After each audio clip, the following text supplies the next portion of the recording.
Кім бар, қозғалмаңдар. Сен, сал ақшаны. Бол, бауырым, сабыр сақта. Тез. Салам, болды, салам. Аға, маған тиіспеңіздерші өтінем. Менде ештеңе жоқ, шын айтам, үйде папам күтіп отыр мен. Ыңырсымай, тыныштық, таяқ жейсің әйтпесе. Тек зияндарын тиіп кетпесінші маған өтінем. Аға, Сәлеметсіз бе ағай, алдағыны қоя тұрып, мына шкафты өткізіп жеңізші. Ағай, бетпеңізші, асықсы едік. Сіз мына жерде біраз тұратын сияқтысыз. Сен, сал ақшаны. Сендер не, өмірлеріңнен жалқып кеттіңдер ма не? Жерге жатыңдар әйтпесе. Әйтпесе не, ат тастайсың ба? Дұқын жетсе ат жал.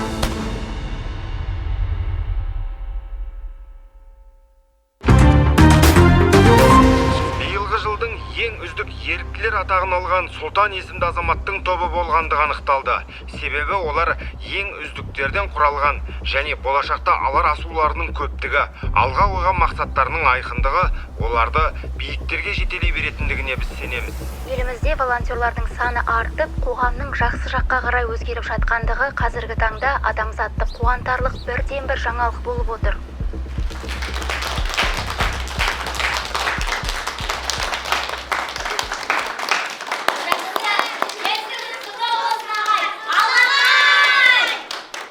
Жарайсыңдар, балалар.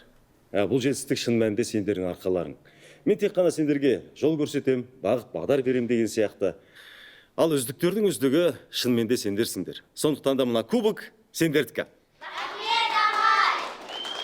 Керісінше маған емес, мына сендерге рахмет айту керек, балалар. Сендер мына өздеріңнің кішкентай жастарыңа қарамастан көптеген жақсылықтар жасап жүрсіңдер. Сендерге шапалақ. Сұлтан аға, біз әлі бұдан да биік белестерді бағындыруымыз керек. Я, сол үшін де сіз бізге деген талаптарыңыз күшті екенін білеміз. Сіз бізге сенім білдірген сайын біз күші түсіп, сізді ертіға қалдырмайтын боламыз. Жарайсыңдар. Мен сендермен мақтанам, балалар. Білесіңдер ме? Сендер біздің топтың жоғарғы талаптарына шыдап, ең үздік болып атанып келе жатсыңдар. Енді мен сендерді екі топқа бөлетін болам. Сұлтан аға, сонда кім болып бөлінеміз? Мінекей, оны жазып қойғам. Серік Ақерке Тоғжан Сая әлеуметтік қауіпсіздікке жауап беретін болады. Жақсы құрылған спорттық топ, рахмет сізге. Ал Алуа, Жанар, Марал және Айым үшеуіне басшылық әлеуметтік кемшіліктерге жауап беретін адам етіп сайлайтын боламыз. Еріктілердің ең шекті ісі ғой бұл. Рахмет ағай. Тапсырмаңызды бұлшытпай орындайтын боламыз. Сенім білдіріп, басшылыққа сайлағаныңызға рахмет аға. Біз Сұлтан еріктілер тобы бір отан бір аттасымыз тек алға. Жарайсыңдар, балалар. Ендеше не отырсыз? Қане, жұмысқа кірісейік.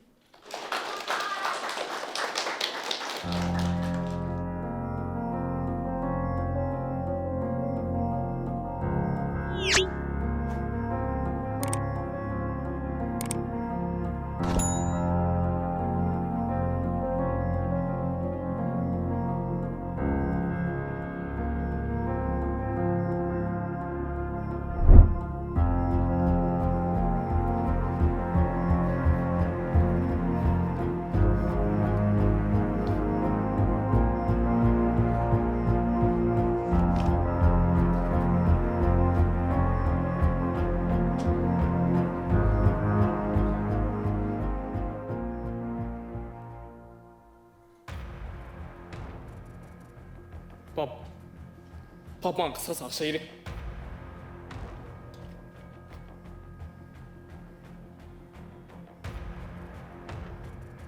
Нұрболат, сенің жасың 17-де, үлкен жігітсің. Өзің жұмыс жасап ақша тап. Сонда үйде осынша ақша тұрғанда жұмыс істеп жүрем ба не? Болмайтын зат айтады екенсіз ғой. Хотя кішкене смесіңіз нормально болады шығар енді. Ей, балам, сен өзің адалынан жұмыс жасап ақша таппайынша мынаның қадірін түсінбейсің. Әйтпесе мен сенен қызғанып тұрғаным жоқ. Қызғаныш болмағанда, не енді бұл?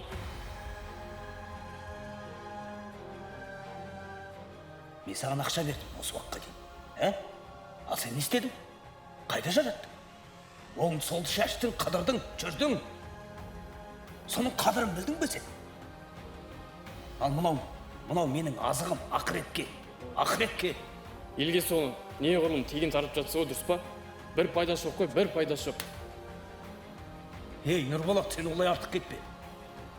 Мынау садақа.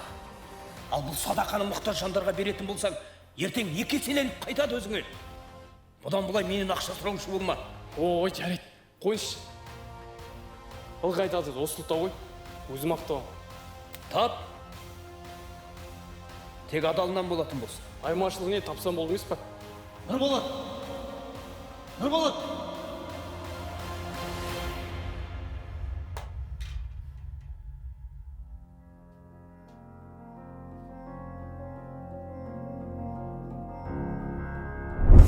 Егер сенің жасың 7 мен 16 жас аралығында болса, және сен танымал актер болуды армандасаң, біз сенің арманыңды орындаймыз. Қазақстанның танымал актерлармен бірге бір киноға түсесің. Ол үшін сенің атанаң төмендегі номерге хабарлассын. Казпродакшн киностудиясы сенің арманыңды орындауға дайын.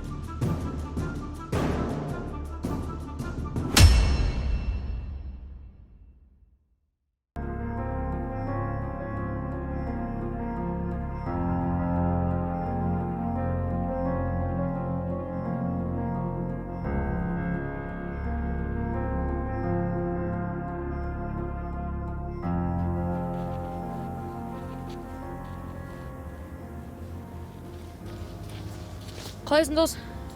Жедел шақыртқан екенсің. Не олып барлық тыныштық па? Тыныштық болғанда енді өткенде тірлік қой. Қайсың, волонтер смақтар ма? Иә, дәл өздері. Әкем солардың кесірінен маған мүлде көңіл бөлмейтін болыпты. Барлық ақшасын сол жаққа салып жатыр. Жарайды, бірақ біз не істеуіміз керек? Не істейміз дегенде, біз үшеуміз оларды аңдып, әкемнің беріп жатқан ақшасын қайтару керек. Ол қалай болады екен? Қалай болғанда аңдып жүріп, ыңғайлы сәті келгенде ұстаймыз. Ада сюжет түсінікті. Еще олардың абыройларын түсіру үшін бір-бірімен шақыстыру керек. Жақсы, түсіндік. Түсіндер ма? Кеттік.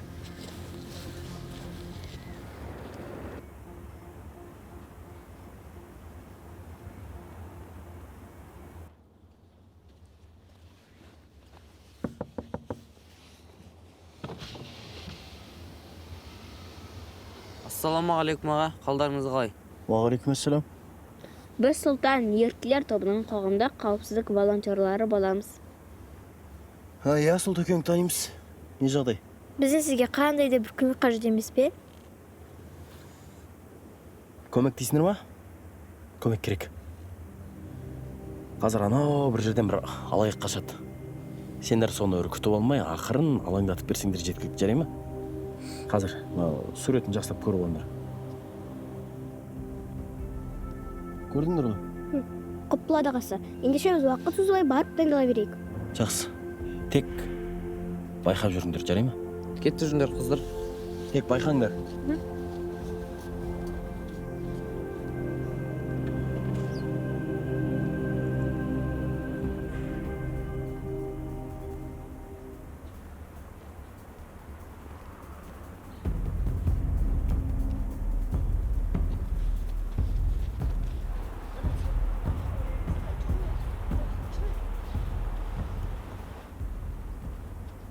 Сәлеметсіз бе аға? Мына мекен жаға қалай барса болады, айтып жіберіңізші. Мынау қаланың арғы беті. Бұнда не істеушісің? Ағасы адасып едік, уақытыңызды бөліп айтып жіберіңізші. Қолым бос емес балалар. Басқа біреулердің сұраңдаршы. Мұқтаж адамдарға неге сонша дөрекі сөйлеп тұрсыз? Айтып отырмын ғой, қазір қолым бос емес балалар. Басқа біреулердің сұраңдар. Балалар, рахмет сендерге. Қасы жоқ, тағы қажет болса хабарласыңыз. Міндетті.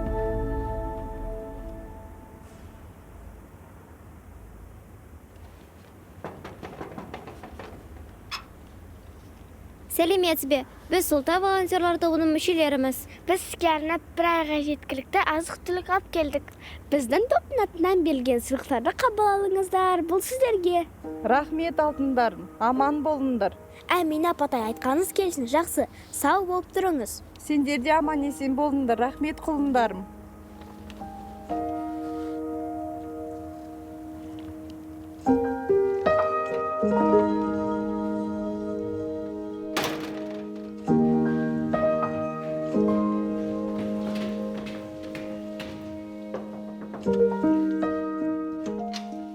Сәлеметсіз. Ой, сендер әлгі сұлтанның балаларысыңдар ма? Я апатай, сізге азық-түлік алып келдік. Қайда жүрсіңдер? 3 күн болды ғой аш отырғанымызға.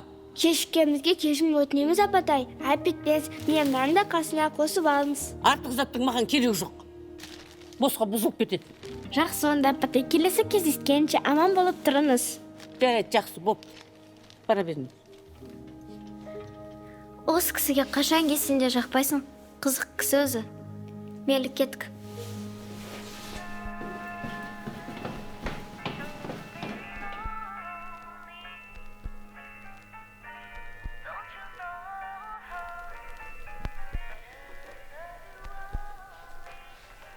Опа, тоқтаңдар.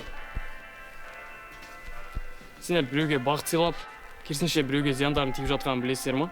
Сіз кімсіз? Мен түсінбедім. Ол маңызды емес, қысқасы былай. Сендер дәл қазір маған осы жерде ақшаларын бересіңдер. Дәлірек айтқанда ақшамызы. Ағатай, сіз бізді біреумен шатасып тұрған сияқтысыз. Соны айтам, біз жай ғана еріктілеріміз, бізде ақша жоқ. Керісінше елдер бізге ақша береді. Біз ол ақшаны жағдайы төмен отбасыларға таратамыз. Сіздерге түсінікті болды деп ойлаймын. Ал енді жолымызды бөгемеңіздерші, бізге кетуіміз керек. Тоқта. Сендер дәл қазір маған осы жерде азық-түліктерін бересіңдер. Немесе азық-түлікке бөлінген ақшаны бересіңдер. Әйтпесе, Сен кешіп қалдың, Ағатай.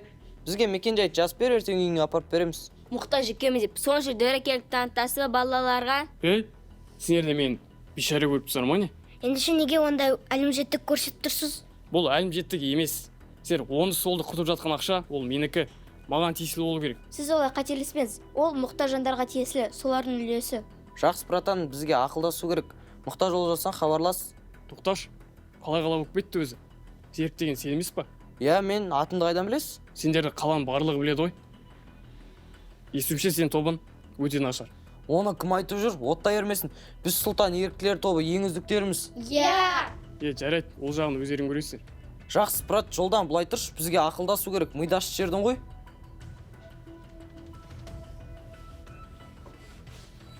Жігіттер, келеміз жарты, кеттік.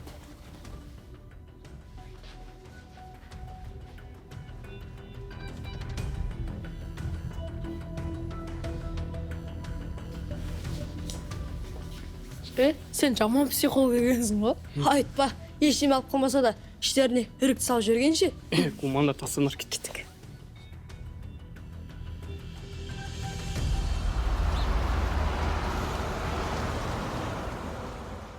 Мен Серік, бірінші топтың басшысы. Ақерке, Тоғжан, Сая төртеміз өзіңіз айтқандай полиция қызметкеріне көмектесіп бір ұзақын қолға түсірдік. Мен Алуа, екінші топтың барысы. Жанар, Марал, Айым төртеуміз сіз берген ақшаға жағдайы төмен отбасыларды толықтай азық-түлікпен қамтамасыз еттік. Жарайсың, отыра. Балалар, не айтайын? Мен екі топқа да ризашылығымды айтқым келеді. Жарайсыңдар. Осы қарқында жұмыс жасай беріңдер. Бірақ енді оның ішінде атап өтетін болсақ, мен Алуаның тобына ризашылығымды айтқым келеді. Жарайсыңдар. Өйткені бұлар өте қайырымдық іс істеді, және де өздерінің позициясын білдіріп отыр осылай. Тура осы қарқында жұмыс істей беріңдер. Жарайсың. Ой, ағай, ол қалай болған ол? Екінші топ сонша мақтап, біз тіпті атамадыңыз да ғой? Иә, дұрыс айтады. Мен келіспеймін бұл шешіміңізбен. Ең қиын және мықты жұмысты біз атқардық қой, әділеттігіңіз қайда? Серік, мен түсінбедім. Сен сонда не тобыңмен бірге Алуаның тобын көре алмай қалдыңдар ма? Не болды? Қызғанып тұрсыңдар ма? Жоқ аға, көре алмағандық емес қой. Біздің атқарғанымызды байқамай тұрсыздар. Сендерге бұндай сөз айтатындай не көрінді Серік? Ұят емес пе мыналарын? Білесіз малғын Алланың мейірімінен қалай шектелетінін білесіңдер ме? Я сендер тура сол малғынның қылығын қайталап тұрғандарын байқап тұрсыңдар ма өзі? Серік, Ақерке, Тоғжан, Сай, сендердің маған дұрыс емес қой. Біз бұл жерге жүлдемен мақтауға таласу үшін емес, жақсылық жасаймыз, Құдайдан қайтсын деп жүрміз. Жарайды балалар, сабыр сақтайық, иә? Әуелі Серіктің тобы бір нәрсені түсіну керек сияқты. Жалпы көре алмаушылық қасиет, ол өте жаман қасиет. Сендер қазір баласыңдар. Егер де дәл осылай қалыптасып кететін болсаңдар, сендердің өмір сүрулеріңе, ары қарай өсіп дамуларыңа үлкен кедергісін тигізеді. Түсінікті ме? Доғарыңдар бұл қылықты. Жарайды, түсіндіңдер деп ойлаймын. Ары қарай бізде жоспар бойынша не еді? Кім айтады?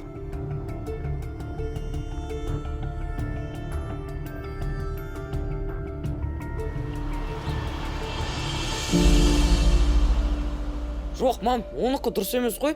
Менің бұл топқа сіңірген қанша еңбегім бар. Соның барлығын жоққа шығарып, кейін келгендер сонша мақтап жатыр.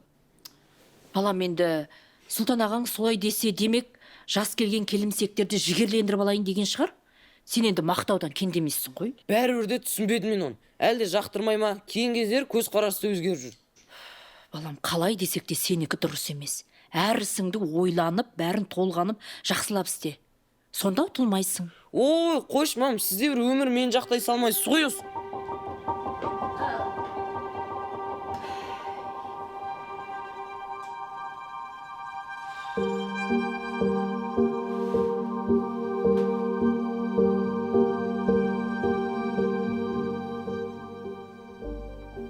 Алуа, сен мына волонтерлықты тастап сабанға көңіл бөлсеңші, нашарлап кетіпті ғой.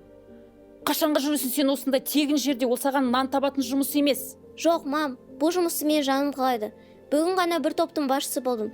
Бұл ақшасы болмаған мен де берекесі барыз. Жақсы, енді мен ол жағын аса қатты түсінбеймін. Ең бірінші сен сабағыңды оқы, жұмыс істе, ақша тап, одан кейін өз қалаған ісіңмен айналысасың. Жарайды, мам, екеуін де қатар алып жүрге тырысамын. Иә, тым құрғанда осылай істеші.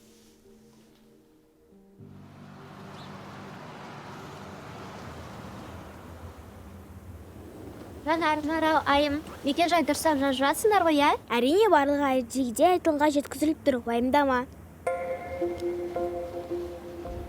Сұлтан ағаның алдында олардың абыройларын түсіріп, өзіміздің дегенімізге жетуіміз керек. Әрине, олар келе салып бәле шығар бізге тиесілі премияны алатын. Қазір оларға барамыз да өтірік көмектескендей, бір амал тауып, анау мекенде жазылған қағаздарын ауыстырып тастауымыз керек.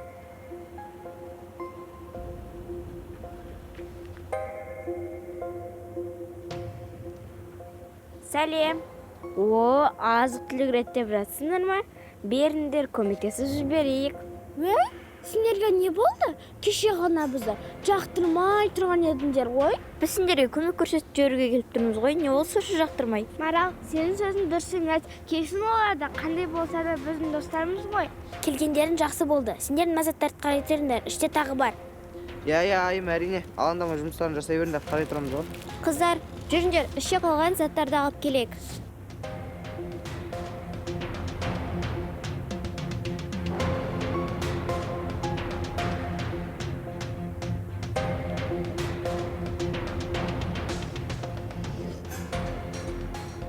Көрдіңдер ма? Бір-бірін қалай аяқтан шалып жатқандарын? Айтпаш, Айла керемет екен.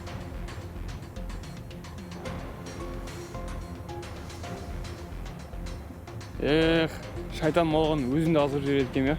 Айтпа, ол да сенің қолынан келеді. Алуа, сендер болып қалдыңдар ма? Я, не болып қалды? Біздің шұғыл шаруаларымыз шығып қалып еді, бара берсек па деп еді. Біз болдық, тіректерің болса, бізге қарамай жіберіңдер. Жақсы, онда көріскенше.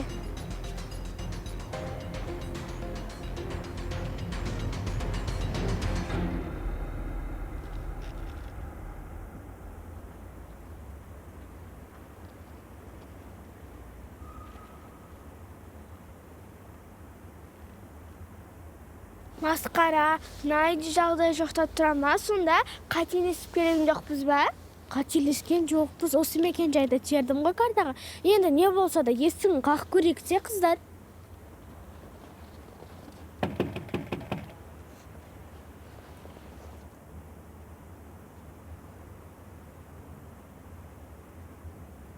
Сәлеметсіз бе аға, біз Сұлтан волонтерлар тобының мүшелеріміз. Сіздерге азық-түлік алып келдік.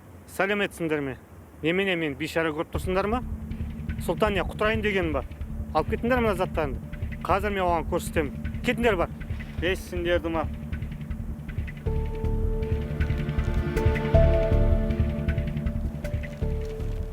Мынаның барлығы байлар не ғой? Кім жазған мына мекен жайларды? Білмеймін, бұлар жазып менікіне ұқсамайды. Менікі мүлдем ұқсамайды. Менікі болу тіпті мүмкін емес. Дұрыс болыпты. Енді Сұлтан ағаға не деп айтамыз?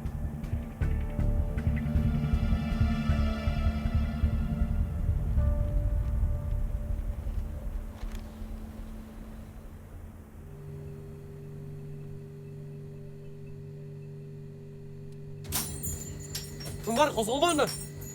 Сен, сал ақшаны. Бол, бауырым, сабыр сақта. Тез.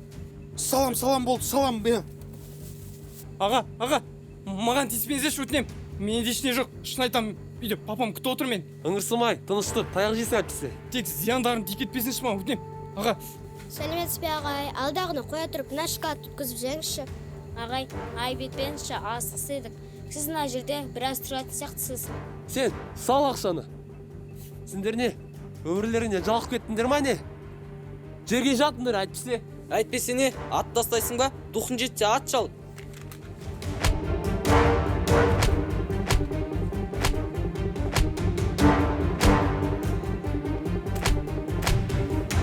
Мыналар тез арада байлап полиция шақырыңыз.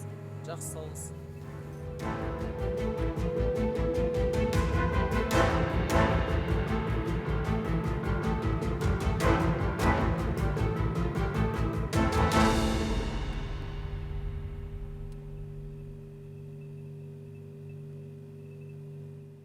Ей Сұлтан, сен өзіңді кімін деп жүрсің? Менің үйіме қайыр садақа жіберетіндей хәлге жетіп қалдың ба не сен? Қыздар, ұят болды. Мен мына кісіге не деп жауап беремін енді, а? Ұяттың көкесі ғой мынау деген, а? Мен қойшы, жарайды, қара бет болып жүре берем. Бірақтан бүкіл еріктілерге сөз келіп отыр ғой, білесіңдер ме, қыздар? Ағай, бізге берілген мекен-жайдың барлығы осындай болды. Я қай жерде қате жібергенімді түсіне алмай қалдық. Дамыған заман ғой, қыздар, кішкене телефонға қарауға болады ғой, адрестеріне дұрыс апарып берсеңдер болды ғой, мәселе шешіледі ғой. Ағай, білеміз ғой, бірақ бұл жолы осындай болып қалды, келесіде қайталамаймыз. Ағай, бұл біздің сүйікті ісіміз болғандықтан, ондай қателік жол бермеуде біздің міндетіміз ғой. Қыздар, қараңдаршы, мына жұмысты беріп отқан сендерге мен, иә? Ертең сендерге сөз келмейді, сөздің бәрі маған келеді. Соны түсініңдерші. Мен ештеңе білмеймін. Ертең барасыңдар да бәрінен кешірім сұрайсыңдар. Түсінікті ғой? Қара бет болдым мен кәдімгідей. Не деп жауап беремін енді бәріне?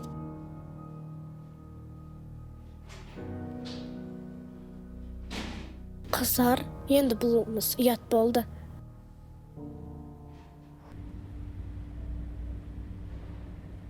Жарайсың Тоғжан, мен саған риза болдым. Айтпа, аны қорқағанын күшті теуіп қуаттың ғой. Әттен, Сұлтан ағам басқа топтар бұл жағы білмей қалатын болды ғой.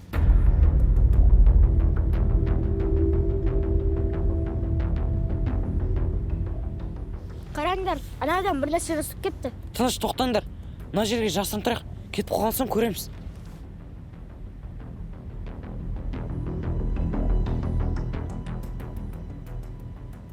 Наркотик болса мен оны ондырмаймын. Жүріңдер, ол кетіп қалды.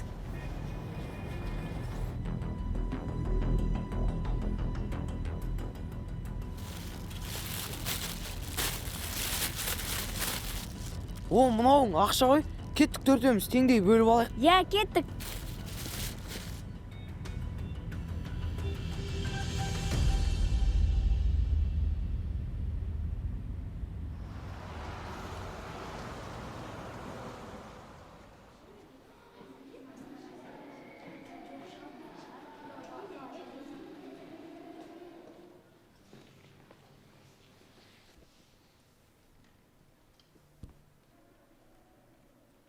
Сендер бүгін қымбат киім кепсіңдер ғой.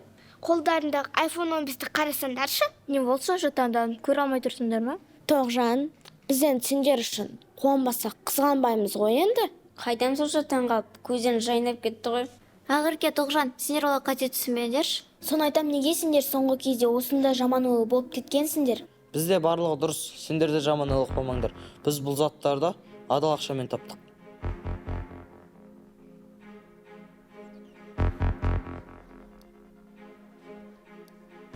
Бұл Серік деген жігіттің тобы өте нашар болғанмен қатар өтірікші екен. Бұлар сатып алған заттың барлығы даладан келген ақша. Не айтқың кеп тұр? Не болды? Шындық алмай қалды ма не, а? Балалар, бәрің түгел жиналдыңдар ма? Сен кімсің? Ассалаумағалейкум. Уағалейкум. Сұлтан дегенсіз ба? Иә. Мен әкемнен ақша алады екенсіздер, бірақ мен танымайды екенсіздер, Иә, Сұлтан дедің ба? Иә, білемін. Әкең сен туралы көп айтатын. Есімде. Бізбен бірге қайырымдылық жасап, халыққа қызмет етесің бе? Ойбай, жоқ. Ондай нәрсемен сандалып жүретін уақытым жоқ мен. Жарайды, оны да өзің көре жатарсың. Ал, балалар, мен сендерді осында жинаған себебім, бір атамызға, қариямызға еміне қомақты түрде ақша керек болып жатыр. Ағай, сонда қанша керек екен? Қандай емге керек болып жатыр? Білмеймін, енді бір қатты сырқаттанып қалған болу керек. Ақшасын айтсам шошып кетпеңдерші. 2 миллиондай керек. Балалар, ештеңе қылмайды. Біз бір алақан болып жұмылсақ, ала алмайтын қамалымыз жоқ. Солай ма? Ал, ендеше қариямыздың баласы осында отыр. Мен қазір алып келейін осында, танысайық. Қазір. Ал, жүре ғой. Қазір мен сенің командамен таныстырамын. Балалар, мінекей. Бұл бала сырқаттанып жатқан атаның немересі. Оқиға қалай болды, ақшаны не істедің, соның бәрін айтып берші. Негізі менде ақша бар болатын. Бірақ ол ақшаны жоғалтып алып, не істерін білмей отырмын. Енді бәрі үмітім сіздерде. Қап, байқамайсыз ба? Оны қай жерде жоғалтып алдыңыз? Мүмкін іздестіріп көрсек табылып қалатын шығар. Қысқасы, мен ондай ақшаны өмірімде ұстап көрмегенмін. Содан қорқып бір жерге жасырып кеттім. Содан не болды, ол жерде жоқ па? Содан досымыз екеуміз ақшаны жасырған жерге бардық. Сосын қарасақ, ақша орнында жоқ. Жақсы, уайымдамаңыз, біз сізге көмектесеміз. Көп рахмет.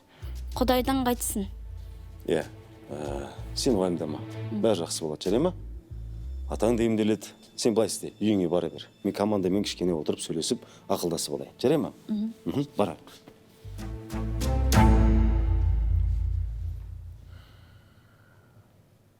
Ал балалар, кімде қандай идея бар, қандай ой бар, барлығын ортаға тастаңдар.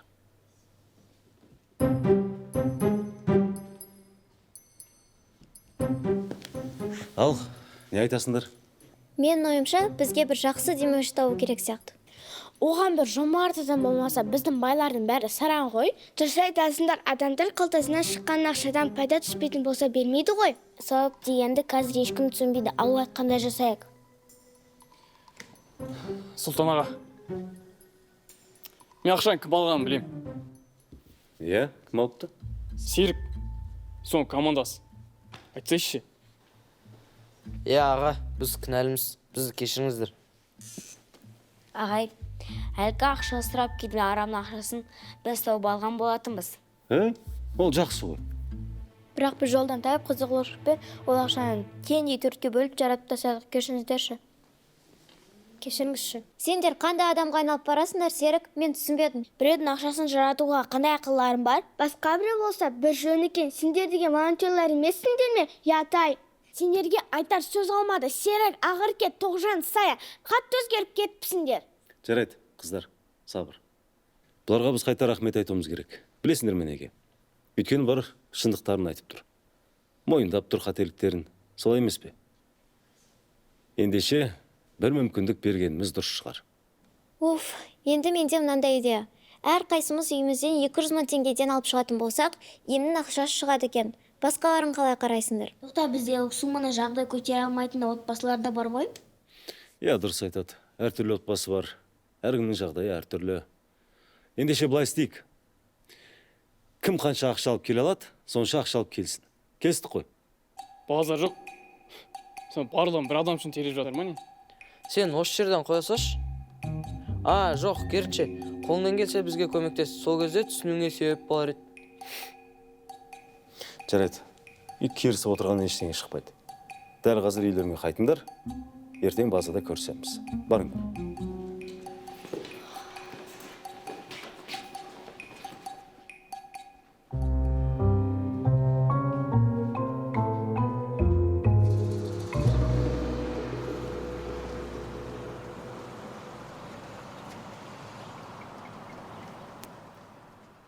Ағай, мен атанан сұрадым. Олар несиеге ұстап отырған ақшаларын бере алмаймыз дейді. Мен де атанам солай деп, тіпті еркілікке қарсы болып соғын кезде. Ондай жағдай біз неде болып жатыр, ештеңке етпейді. Мен сіздерге тіпті не айтарымды білмеймін ағай. Қатты ұялып отырмын. Мен бар ақшамен анамның қарыздарын жауып тастап едім. Ештеңе қылмайды болар. Бір амалы бола жатар. Ең бастысы қол қусырып отыруға болмайды.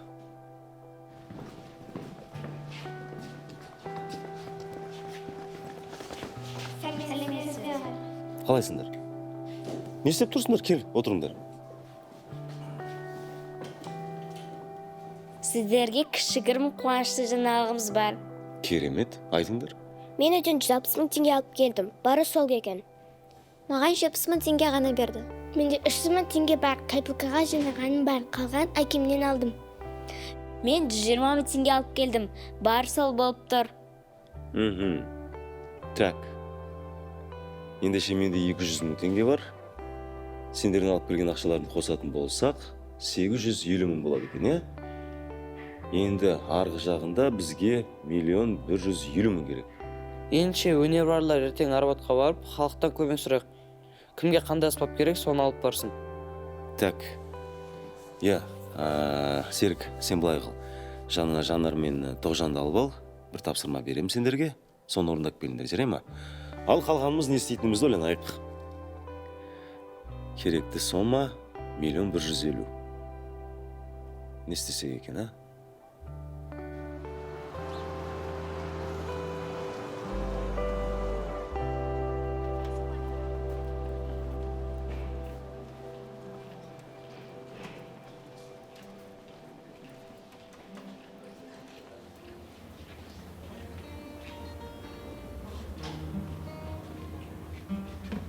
Ал қыздар, өнерлеріңді жақсы көрсетіңдер. Көп ақша табуға тырысыңдар. Барлығына тілектеймін. Көз қорқақ, қол батыр. Бұйырса жетістігімізге жетеміз. Менің айтқан әнім аспаптағыларға кедергі жасамай ма? Жоқ, барлығымыз кезек-кезекпен өнер көрсетеміз. Ойындама. Халыққа волонтер болудың қандай жақсы екенін көрсетейікші. Жақсы, біз енді Маралы екеуміз қолдан келгенше салған суретті тырысамыз ғой. Ендеше барымызға сәттілік болсын. Ерекше әлемін жүркен едім, бояусыз өмірдің сен келіп сәтседің, әлемнің әуені өзіңе дәмелі, шын сезім бақытты тек саған тән еттім. Жанымның айқайын тек саған айтайын, нұрымсың қасымда боламын ардайын, сезімлісің менің, сен ғана керегім. Сендері бағыма келе ғой жаныма, өсе де аз уақыт айналдым барыма, бұлымның қасына сезімі жасыма, қолымнан ұстап ұшам тесен алысқа, сезім зымыран құлаштайдың ғарышқа, дәл осы тұста жақын емес алыста, болғаннан соң ғашық, қолымнан ұсташы, қолымнан ұсташы, қолымнан ұсташы.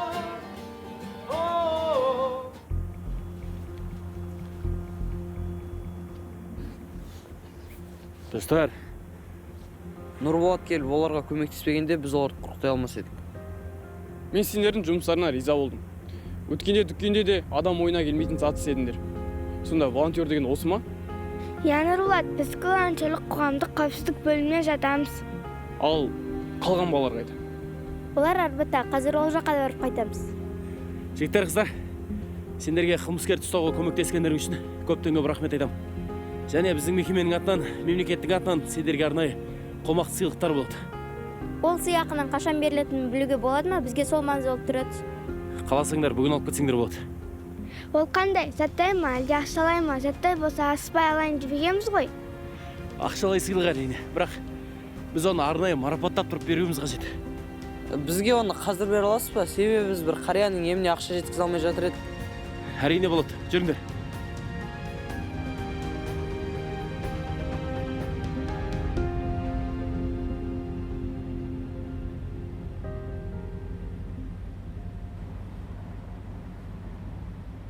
О, әжептәуір табыстап қойсақтымыз, Қазір сана болайық, мүмкін осы шет қалатын шығар. Так, бұл жерде барлығы $300 және де 35 мың теңге жиналыпты. О, жаман емес, жақсы жинаппыз ғой, енді жетіп тұрма? Жоқ, айым, бізге әлі 415 мың теңге жетпеді. Не істейміз, ертең тағы шығамыз ба онда? Қалайсыңдар, әртістер? Көңіл күйлерің мәз емес сияқты ғой? Тапқанымыз аз болып қалды. Әлде 400 мыңнан аса қаражат жетпей тұр. Онда көңіл күйлеріңді түсірмеңдер. Бізде өте жақсы жаңалық бар. Бізге мемлекет тарапынан 5.000 теңгелік сертификат берді. Бұйырса ертең банкте шешіп аламыз.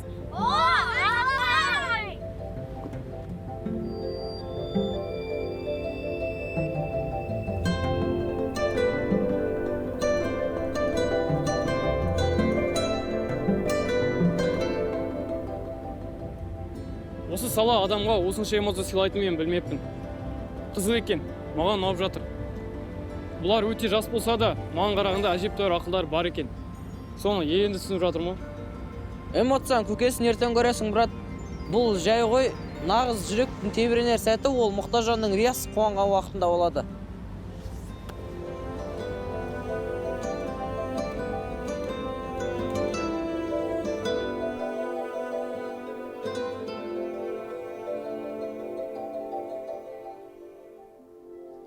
Міне, сіз айтқандай мен толық камераларды қарап шықтым. Осы балдар екен ғой сізді, сіздің топтарыңызды ұятқа қалдырып жүрген. Бұлардың бірін таним. Енді қылықтарына қарасаң шынымен де ұяласың. Сұлтан аға, біз барлық суманы таптық. Біздің қолымыздан келді аға, қуаныштымыз. Сендер үйтіп маған өтірік қуанбай қойыңдар. Түсінікті ме? Сендердің не істегендеріңді көрдім жаңа ғана. Сендер бүкіл топқа сөз келтіріп отырсыңдар. Не деген ұят жағдай мынау? Сұлтан аға, оларға бір жоға кешірмен қарағаныз дұрыс шығар. Олар өз қателерін әлде қашан түсініп қойған, қазір ондай емес. Қыздар, қысқасы, мен сендерге айтайын. Бұндай алаяқтар бір күні болмаса бір күні біз жерге қаратады. Түсінікті ме? Дәл қазір кеткендер дұрыс. Сұлтан аға, өтінемін сен оларды қумай қойыңызшы. Ағай, бұлардың жасаған көптеген жақсылықтарын аяқ асты етпеңізші. Жоқ достар, Сұлтан аға дұрыс айтады. Біз бұл ортаға лайықты емеспіз. Біздің қателіктерімізді кешіріңдер, біз сендерді сағынатын боламыз. Міне Сұлтан аға, мына ақша емге толығымен жетеді. Берекесін берсін, аман жүріңіздер.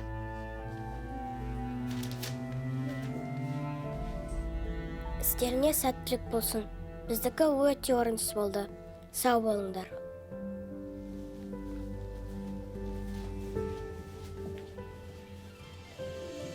Бір-екі рет қателескендер болмаса өте жақсы балалар ғой. Бір жағынан Сұлтан ағаныкі де дұрыс қой. Ондай адамдар еріктілікке жарамайды. Сұлтан аға, адамға қаталдықпен қоса кешірімдік те керек сияқты. Қалай ойлайсыз? Өзіңіз айтушы едіңіз ғой аға, кешірімді болыңдар деп. Олар бізге әлі керек қой. Жоқ, олар бізге керек емес. Егер сағын қимай бара жатсаңдар, жұмыстан кейін араласасыңдар. Түсінікті ме? Болды енді, есімдерін атай көрмеңдер.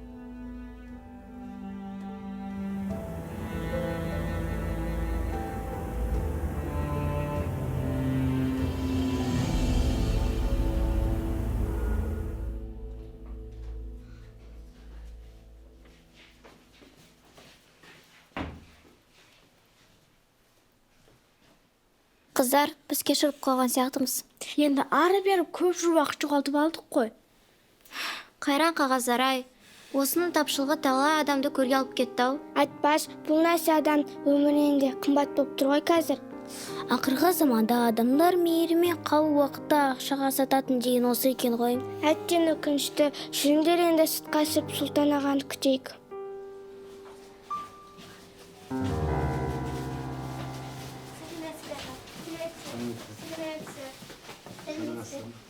Қалайсыздар, амансыздар ма? Шүкір, аман есенбіз айналайындар. Мына кісілер осында отыр екен ғой? Сұлтан аға, бұл кісі сонда толығымен жазылып қойған ба? Білмеймін, солай сияқты. Аға, айтпайсыз ба осындамыз деп? Іште айтпаған сөзіміз қалмады ғой. Адам ойына бірінші неше түрлі жаман ой келеді екен. Бұл кісілер қазір ғана шыққан сияқты. Әлі сөйлесіп үлгермедік.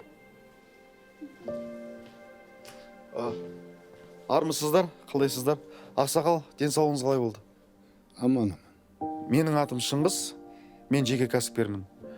Осы ақсақалымыздың еміне қаражат бөлген мен болатынмын. Мәссаған, бұл қалай болғаны? Бекерден бекер әуре болғанбыз ғой.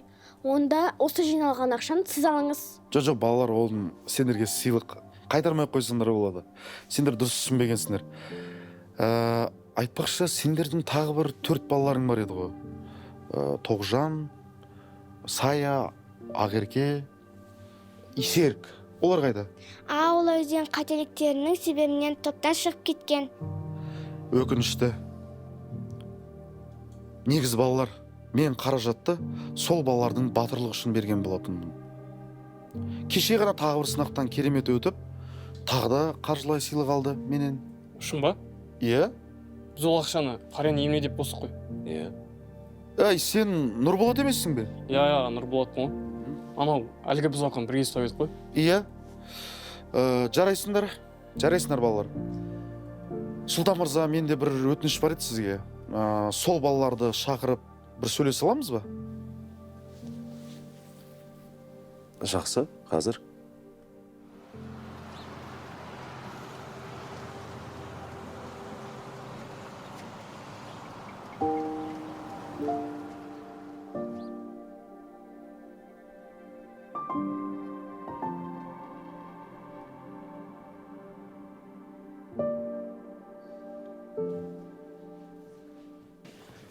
Ассалаумағалейкум, шақырттыңыздар ма? Уағалейкум ассалам, иә, жайғасыңдар. Сәлгі дүкендегі аға емессіз бе? Иә, дәл өзімін. Қалайсыңдар? Тағы бір нәрсе болып қалды ма? Жоқ, ештеңе болған жоқ. Сұлтан аға, бізді соңғы рет кешіріңізші. Сұлтан ағаларың сендерді кешіреді, уайымдамаңдар. Алғысат болса, мен мына жерде бір нәрсе айта кетейін. Бұл төртеуін еш кінәсі жоқ. Оларға шақсыру үшін мен қасана жасағаным. Түсінбедім. Ал сенің олай жасауыңа не себеп? Әкем бар тапқан ақшасын сіздерге бөліп, маған мүлде көңіл бөлмейтін болыпты. Бірақ оның дұрыс жасап жатқанын енді түсініп жатырмын. Ал ренжімеңіздер енді, кінә менен. Бәсе. Ал балалар, қазіргі сендердің достықтарың қалай болып жатыр? Маған соны айтыңдаршы. Жақсы, керемет. Мен жасаған пранк Нұрболаттың қарсылығына қарамастан іске асқан сияқты онда, иә? Иә, түсінбедім. Қалай сонда? Ол былай балалар. Әлгі ақсақалдың немересі ақшаны жоғалтып алғаннан кейін маған жылап келді. Мен сендердің достықтарың бұзылып жүргенін біліп, сендерге әдейі жібердім. Себебі балалар, күшіміз бірлікте ғой. Маған қарамай қойыңдар, мен қатысым жоқ. Иә? Табыстар мен сыйлықтар менің атымнан болсын. Балалар, сендер кейін келе түсінесіңдер. Қу дүние табу оңай, ал нағыз достық табу өте қиын. Сұлтан аға, балаларға бөле жарып қарамаңыз. Амандықта жолығайық. Жақсы, рахмет сізге. Ал танысқаныма қуаныштымын. Мен де. Жақсы, аман болыңыз. Жақсы, сау болыңыз. Ал жақсы балалар, көріскенше күн жақсы. Сау болыңыз. Ал ақшаны теңдей етіп бөліп алыңдар. Жарай ма? Осы уақытқа дейін бізде ондай спонсорлар болған емес тіпті. Иә? Айтпақшы, анау Нұрболатқа да үйлестіріп беріңдер. О, жоқ аға. Керек емес. Рахмет.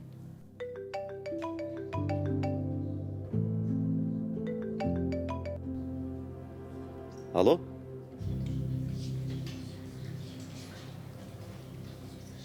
Ауруханада?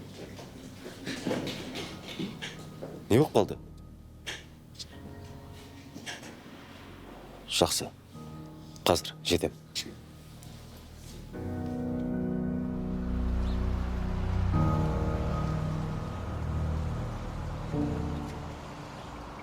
Ал менің кішкентай достарым.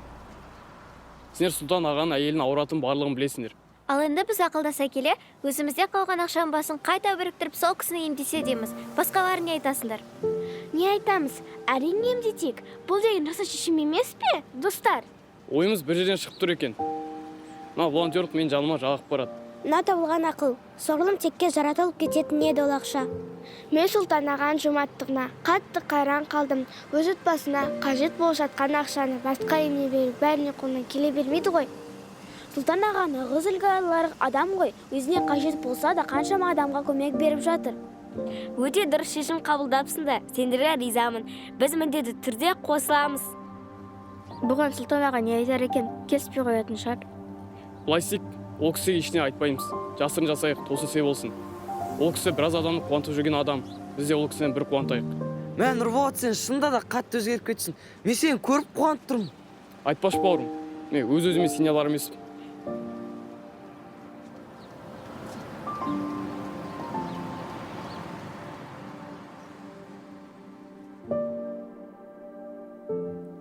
Дәрігер ханым, Сұлтан әйелінің қал жағдайын білейікші деп едік. Ол кісінің жағдайы өте жақсы. Соңғы анализдерін қарадық, аурудың ізі де қалмаған. Жақсы болған екен. Демек бүгін шығады ғой, иә? Солай ма? Иә, бүгін шығарамыз. Сендердің ниеттеріңе қарай барлығын жеңілінен беріп қойған ғой Құдай. Я, дұрыс айтасыз дәрігер. Барлығы ниет пен амалға байланысты ғой. Жақсы болыпты. Сізге рахмет. Оқасы жоқ. Қыздар, шынымды айтсам бар ғой, мен дәл қазір ойнайтын жағдайда емеспін. Мына шешіндерші. Түсіндірші, мен үйде жеңгелер күтті. Ой, ағай, қойыңызшы, барасыз ғой. Біз қазір сізді көп ұстамаймыз. Иә, қыздар, мен бір нәрсе айтайыншы сендерге. Мен командировкадан келдім. Енді әйелімнің жағдайын білуім керек.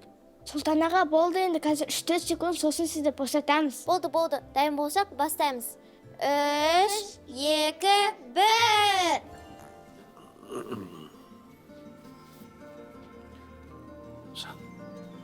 Қалайсың? Жақсы. Сен аяғыңнан тұрғансың ба? Иә. Келші маған. Қалай еді сау? Жақсы. Өзің қалайсың? Аман сен. Ал Сұлтан аға, мына тәтті тортты қабыл алыңыздар. Қанекей. Масағым. Жеңгем екеуіңіз үйге барып тәтті мен тәтті болып шай ішіңіздер. Рахмет айналайын. Қалғандар қайда? Енді олар келмейді Сұлтан аға. Өздерінше бір топ болып жүр ғой. Жақсы. Жарайды ендеше. Өздері білсін. Жарайды ондай. Барлығымыз үйге барып шай ішейік, иә? Бірақ мына торт бәрімізге аздық ететін сияқты. Ештеңе етпейді, сатып аламыз. Ал жарайды. Жүріңдер, киініңдер.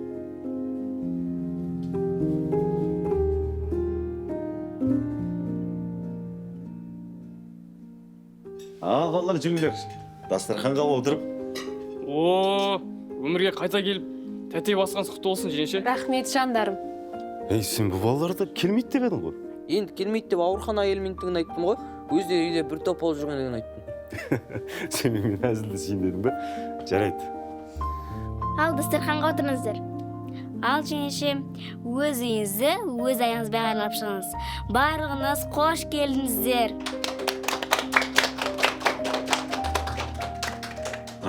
Отырыңдар дейді.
Ал балалар, тура осы қарқында жұмыс жасаймыз.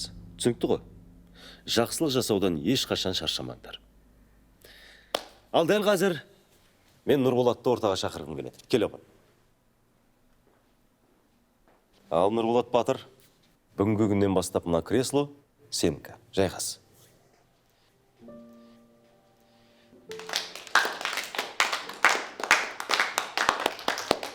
Иә балалар. Шын мәнінде мен сендерге өте ризамын. Халықтың жағдайын жасаңдар. Халыққа қарайласыңдар. Нұрболат, өзің мына балаларға бас көз бол. Ағаларыңды тыңдаңдар. Дегенменен ағаларыңның жасы үлкен, е? Бір-біріңді әрқашанда қолдап жүріңдерші балалар. Сау болыңдар. Аман болыңдар. Мен сендерді сағынатын боламын.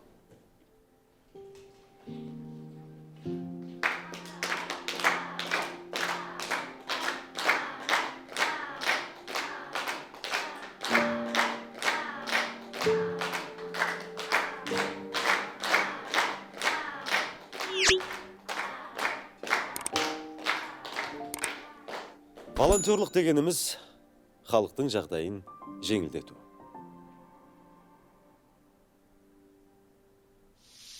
Сәлем құрметті достар, егерде сіз үлкен киноға түскіңіз келсе, Қазпродакшн түсіргелі жатқан киноның кастингіне келіп